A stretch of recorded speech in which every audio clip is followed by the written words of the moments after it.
Ecjet me orë të zgjatura, këmbët që qëndrojnë për një kohë të gjatë në këpucë të mbyllura krijojnë edhe shqetësime.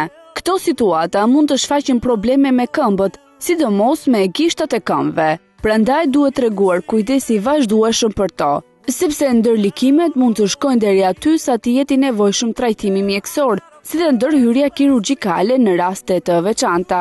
Shumica e personave që vinë për të trajtuar këmbët e bëjnë në momentin e fundit, kur problemi është agravuar, tregon estetistja Pranvera Nezaj. Kush janë probleme më të shpeshta të këmbëve?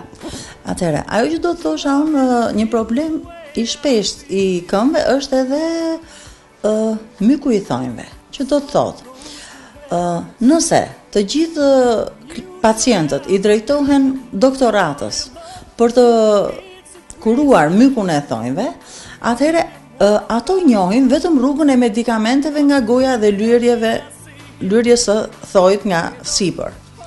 Mirë po, në asnjë mënyrë nuk zhduket ky fenomen.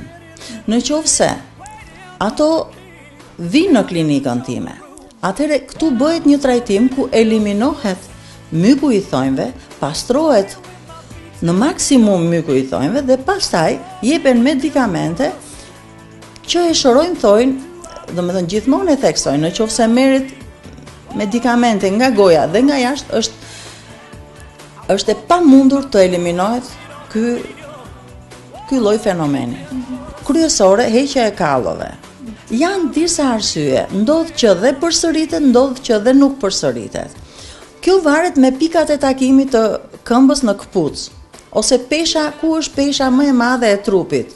Aty është pak e vështirë që të mos përsëriten, por ka raste që kjo është për një kohë të gjatë përsëritja e.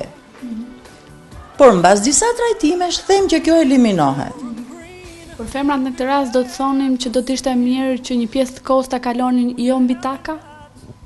Është edhe kjo një nga arsyet, është mirë që paktën koha e punës të jetë jo në taka, sepse është për të ruajtur këmbën, për të ruajtur të gjitha këto probleme që tham pak më lart, për shembull, që t'i eliminojmë.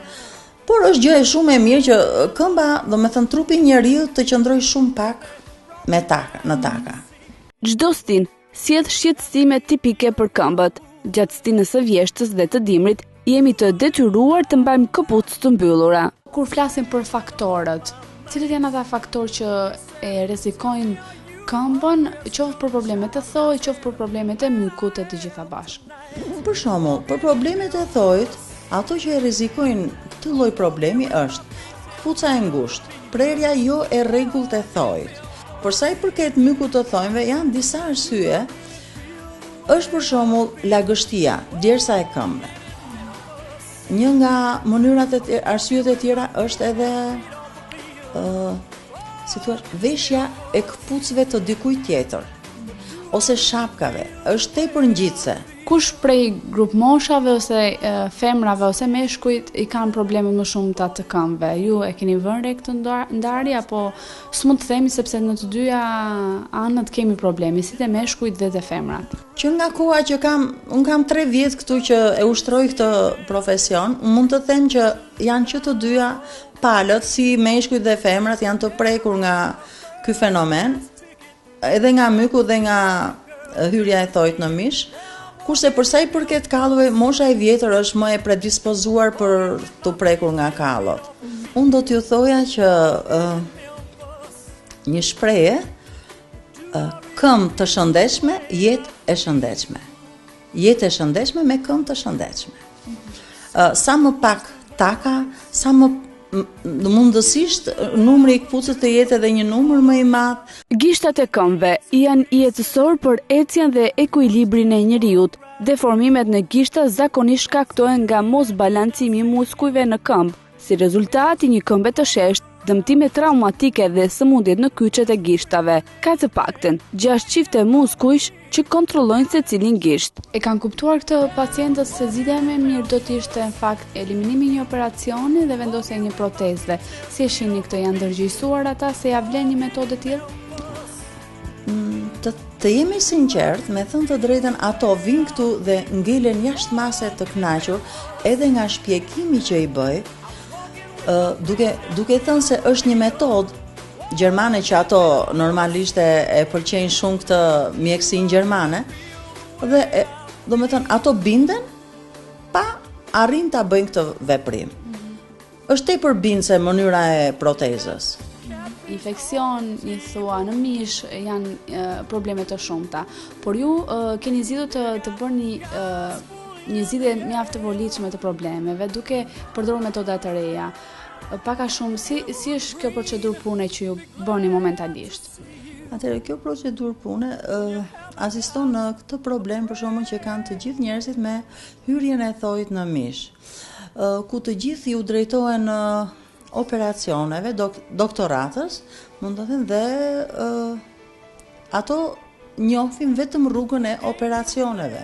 Të vendosja e një proteze tek thoji i gishtit, dhe kjo protezë e drejton një herë për gjithmonë thojin, që do të thotë si drejtohen dhëmbët me anë të protezës, ashtu drejtohet dhe thoji dhe nuk përsëritet më.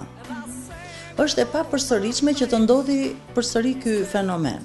Këmba e sheshtë, dëmtime traumatike dhe sëmundjet e fshehura mund t'i rrisin mundësitë që gishtat e këmbës të pësojnë probleme, por e rëndësishme është higjiena dhe mirëmbajtja e tyre. Cilat janë këshillat kryesore që ju i jepni gjithë pacientëve që dalin nga këtë?